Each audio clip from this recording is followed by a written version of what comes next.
선한 사람 TV를 애청하고 계시는 국내외에 계시는 성도 여러분 안녕하십니까? 오늘도 계속해서 그리스도인의 자유에 대해서 말씀을 드리겠습니다. 구원받은 백성은 하나님의 부르심을 받았기 때문에 응답할 능력이 있습니다. 인간은 하나님으로부터 받은 임무를 이행해가는 피조물입니다. 그렇기 때문에 자신을 부르신 하나님께 적절한 응답을 하여야 합니다. 아담, 아브라함, 사무엘, 바울을 부르셨습니다. 그들은 부르실 때마다 적절한 응답을 하였습니다. 아브라함은 독자 이삭을 제물로 드렸고, 사무엘은 사울에게 기름을 부어 초대 왕으로 세웠고, 바울은 세계를 돌며 선교사의 일을 하다가 참수당했습니다. 이 말은 우리의 삶의 열매를 하나님 앞에 드려야 한다는 말씀입니다. 그 응답은 품성으로 돌려드려야 합니다. 서울 양천구 신월동에 있는 재래시장에서 좁은 길을 지나가던 손수레가 길가에 잠시 세워둔 외제 승용차 앞부분을 긁은 사건입니다. 7세 정도의 어린 손자가 할머니의 손수레를 끌고 가다가 도로 코너에 주차해 있는 차량의 앞부분을 긁고 지나갔습니다. 이것을 뒤에서 바라본 할머니가 손주에게 수레를 멈추게 하고 어쩔 줄 모르고 당황해 했습니다. 할머니의 당황하는 모습을 바라본 손주는 그만 울음을 터뜨렸습니다. 어린 손주가 손수레를 끄는 솜씨가 아직은 서툴러서 실수로 사고를 내거니 하고 모른 척하고 지나칠 수도 있는 순간이었습니다. 할머니는 손주에게 손수레를 멈추게 하고 차 주인에게 어떻게 하여 이 일을 알릴 수 있을까 생각하고 있었습니다. 이때 차 주위를 지나가던 사람들이 이 광경을 보고 웅성대기 시작했습니다. 이 정도의 흉터는 문제가 되지 않는다는 등, 변상을 하여도 얼마 되지 않을 것 같다는 등, 그냥 가버려도 괜찮다는 등 무리들이 하는 말 속에 이 세태의 처신을 느낄 수가 있었습니다.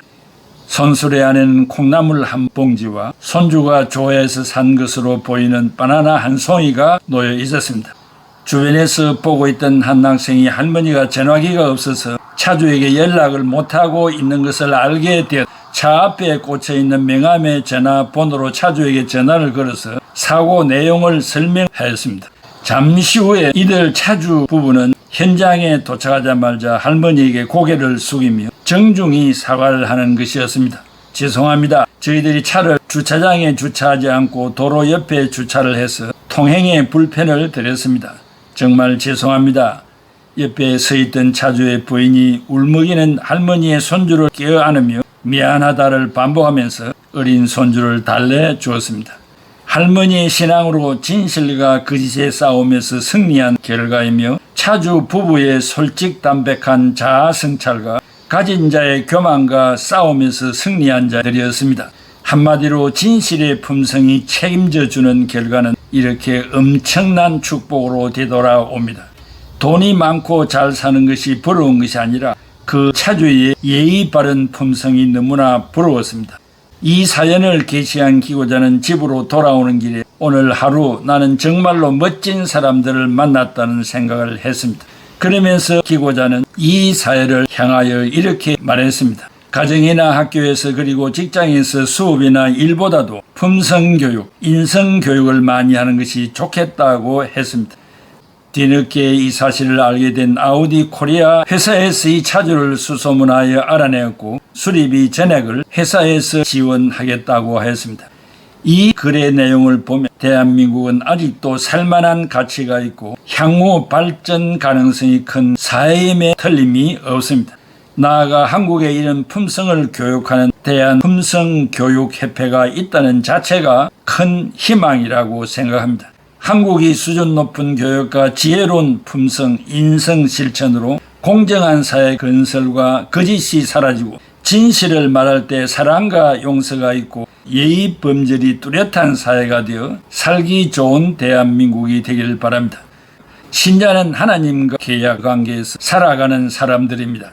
하나님이 이집트에서 노예 생활을 하고 있는 이스라엘을 불러내어 시내산에서 하나님과 계약을 맺었습니다.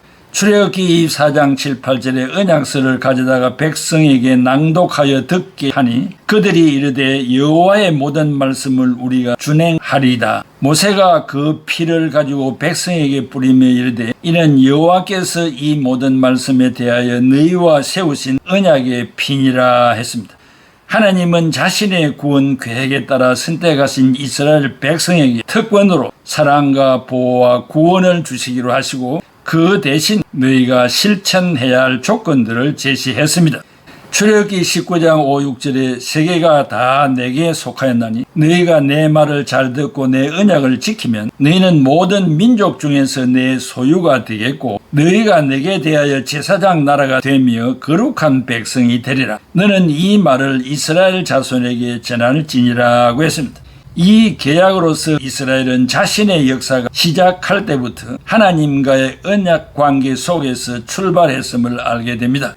하나님의 말씀은 하나님의 이름과 사건들의 의미를 밝히는 계시이고 하나님이 은혜를 주시고 인도해 주신다는 약속이며 법과 생활 규범이기도 합니다.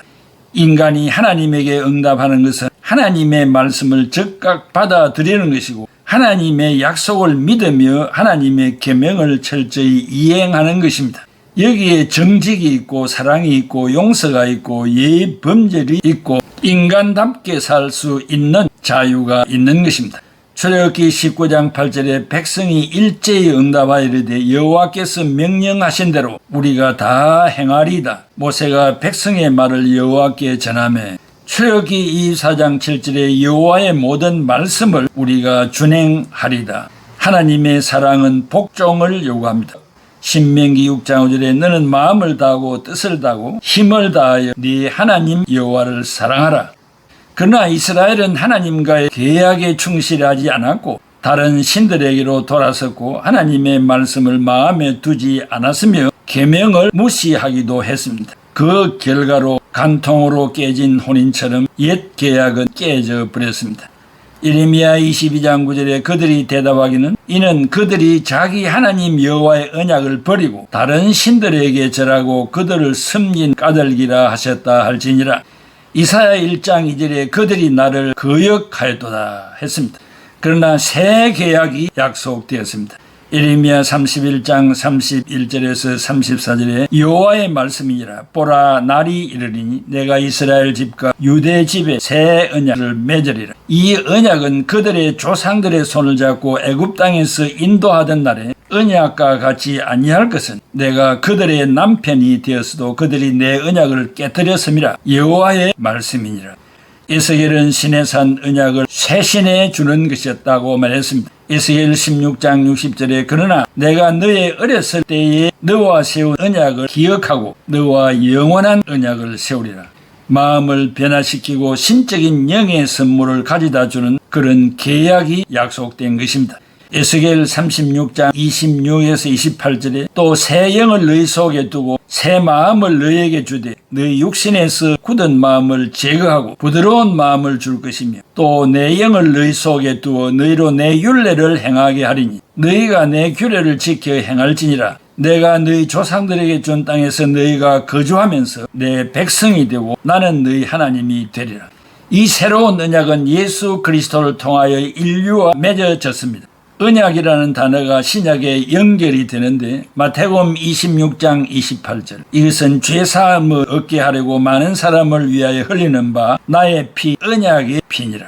마가복음 14장 24절 이르시되 이것은 많은 사람을 위하여 흘리는 나의 피 곧 언약의 피니라. 누가복음 22장 20절 저녁 먹은 후에 잔도 그와 같이 하여 이르시되 이 잔은 내 피로 세우는 새 언약이니 곧 너희를 위하여 붓는 것이라. 고린도전서 11장 25절에 식후에 또한 그와 같이 잔을 가지시고 이르시되 이 잔은 내 피로 세운 새 언약이니 이것을 행하여 마실 때마다 나를 기념하라 하셨으니 예수님은 예레미야와 에스겔이 선포한 대로 자신을 희생함으로써 이루게 될 새로운 언약이라 했습니다. 그리하여 언약이라는 주제가 예배의 중심을 차지하게 되었고 신약 전체의 배경이 되기도 했습니다. 이스라엘 백성에게는 특전이었던 옛 언약과는 달리 새 언약은 예수 그리스도의 피로서 인류를 다시 일치시켰기 때문에 그 언약은 모든 민족에게 미치게 되었습니다. 에베소 2장 13절에서 19절에 특별히 13절에 이제는 전에 멀리 있던 너희가 그리스도 예수 안에서 그리스도의 피로 가까워졌나니라. 구약에서는 하나님께서 모세와 예언자들의 입을 통하여 말씀하셨지만 신약에서는 계시의 말씀 그 자체이신 예수 그리스도를 통하여 인류에게 말씀하셨습니다. 예수 그리스도는 말씀을 선포하고 요한복음 3장 34절에 하나님이 보내신 이는 하나님의 말씀을 하나니 이는 하나님이 성령을 한량없이 주심이니라. 요한복음 12장 48절에 나를 저버리고 내 말을 받지 아니하는 자를 심판할 리가 있으니 곧 내가 한 그 말이 마지막 날에 그를 심판하리라. 여기 나를 저버리고 헬라말로 호 아테데오 에고 the one rejection 나를 거부하고 부인하는 자는 심판을 받는다고 했습니다. 그러나 예수 그리스도 자신은 아버지의 사랑에 완벽하게 순종하셨기 때문에 그의 위격과 행위들은 제자들의 모범이자 본보기가 되었습니다. 인간이 살면서 거부하고 부인할 수 있는 것은 가장 고귀한 자유입니다. 내 마음대로 할 수 있는 영역의 모든 것을 최종적으로 물리칠 때 진정한 그리스도인이 되는 것입니다. 신앙 안에서 자유는 평소에 누려왔던 자유였기에 갑자기 거부한다는 것은 쉬운 일이 아닙니다. 자유가 없는 신앙은 불신앙이라고 말할 수도 있을 것입니다. 그러면 신앙에서 구체적으로 자유를 어떻게 이해할 것입니까? 신앙 안에서 이해되는 자유는 결코 인간에게 귀속된 것이 아닙니다. 자유는 세상의 어떤 것에서 유발되는 것도 아닙니다. 자유는 밖에서 나에게로 다가오고 있는 것입니다. 이런 말을 신앙적인 언어로 말하면 자유롭게 된다는 말입니다. 자유롭게 되는 사건 안에서 자유가 인간에게 다가옵니다. 요한복음 8장 36절에 그러므로 이들이 너희를 자유롭게 하면 너희가 참으로 자유롭게 될 것이다 라고 했습니다. 참으로 자유롭게 될 것이다. 헬라말 온토스 엘루데로 you shall set free indeed 라고 했습니다. 그러므로 인간이 자유를 가지려면 자유롭게 되어야 합니다. 인간에게 자유가 결여되어 있는 상태는 분명히 부자유가 내재하고 있다는 것인데 그것도 인간이 마음대로 제거할 수 없는 것으로 규정되어 있습니다. 신앙의 언어로 이런 부자유를 죄라고 부릅니다. 죄를 짓는 사람은 모두가 죄의 종이며 노예입니다. 요한복음 8장 34절에 예수께서 대답하시되 진실로 진실로 너희에게 이르노니 죄를 범하는 자마다 죄의 종이라. 여기 죄의 종 헬라말 둘로스 에이미호 하말티아 slave of sin. 유대인들은 옛날에 여러 나라에 속박되어 종으로 살면서도 선민 사상 때문에 아무에게도 종이 되었다고 생각하지 않았습니다. 그러나 이방 민족들은 우상을 섬기기 때문에 우상의 노예라고 생각을 했습니다. 그러면서도 유대인들은 죄 때문에 언제 하나님의 백성된 특권을 빼앗길지 모른다고 생각했습니다. 모든 인간은 자기 자신의 노예이지 주인이 아닙니다. 그러므로 인간은 철두철미하게 부자유스러운 존재입니다. 바울도 인간을 죄의 종, 노예라고 했습니다. 로마서 6장 17절에 하나님께 감사하리로다. 너희가 본래 죄의 종이더니 너희에게 전하여 준 바 교훈의 본을 마음으로 순종하여 여기 죄의 종이든지 에이미 둘로소 하말티아 You used to be slaves to sin. 로마서 6장 18절에 죄로부터 해방되어 의의 종이 되었나니라. 의의 종 둘로 디카이오시네 You have become slaves to righteousness. 우리가 하나님께 순종함으로 의의 종이 되었다는 말입니다. 죄의 종이었을 때에는 죄에 매여 있었으므로 의에 대해서 아무런 의무나 관계를 갖지 못했습니다. 죄의 종이 되면 사망, 하나님의 종이 된 자는 그리스도 안에서 영생을 얻습니다. 로마서 6장 23절에 죄의 삭선 사망이요 하나님의 은사는 그리스도 예수 우리 주 안에 있는 영생이라. 인간은 스스로를 자유롭게 할 수 없는 존재로 태어났기 때문에 스스로 자유롭게 할 수 없습니다. 오히려 자기에게 속박될 수밖에 없습니다. 죄가 인간을 지배하여 육체의 욕정에 굴복하게 됩니다. 로마서 6장 12, 13절에 그러므로 너희는 죄가 너희 죽을 몸을 지배하지 못하게 하여 몸의 사욕에 순종하지 말고 또한 너희 지체를 불의의 무기로 죄에게 내주지 말고 오직 너희 자신을 죽은 자 가운데서 다시 살아난 자같이 하나님께 드리며 너희 지체를 의의 무기로 하나님께 드리라고 했습니다. 이런 말씀을 도덕적인 의미로 이해해서는 안 됩니다. 인간은 갈망하면서 갈망하는 대상에게서 자신을 발견하려고 노력하고 또한 구현하려고 합니다. 그러나 이 죄 때문에 불가피하게 자신을 잃어버리고 자신에게 속박될 수밖에 없습니다. 그리스도는 죄의 허물만을 제거하는 것이 아니라 또한 자유의 해자인 죄의 권세도 깨뜨립니다. 고린도서 5장 15절에 그리스도가 모든 사람을 대신하여 죽은 것은 산자들로 하여금 더 이상 그들 자신을 위하여 살지 않고 오직 그리스도를 위하여 살게 하려 함이라고 했습니다. 이런 근원적인 인간 계획이 없는 한 진정한 신앙의 자유를 만끽할 수 없을 것입니다. 하나님의 의는 율법과 상관없으며 또한 율법 안에서 발견될 수 없습니다. 그러므로 하나님의 의는 율법의 척도에 따라 이해되어서는 안 됩니다. 죄인은 죄의 대가를 받아야 하는데 그것은 죽음입니다. 그런데 죄인에게 하나님의 의를 근거로 하여 자유가 다가오고 있습니다. 바울에 의하면 하나님의 의는 율법에 속하지 않고 복음에 속하는데 신앙에 의하여 나타난다고 했습니다.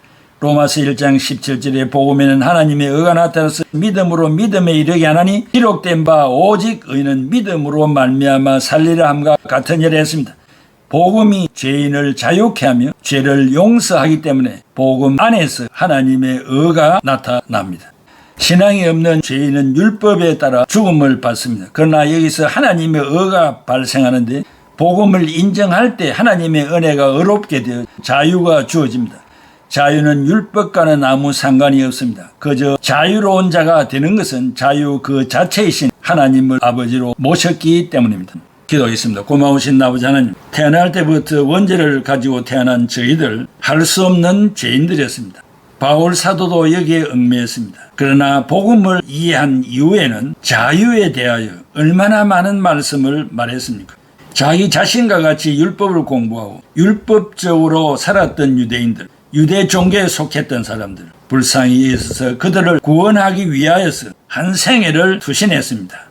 아버지 하나님, 이러한 복음을 받은 우리 모두 예수 안에서 자유인으로 살아가게 하시고 가슴을 펴게 하시고 또 하나님 앞에 궁색함이 없는 넉넉히 드리며 헌신하며 이웃을 사랑하며 개척하며 선교하는 애청자들이 다 되게 하여 주옵소서. 예수 그리스도의 이름으로 기도하옵나이다. 아멘.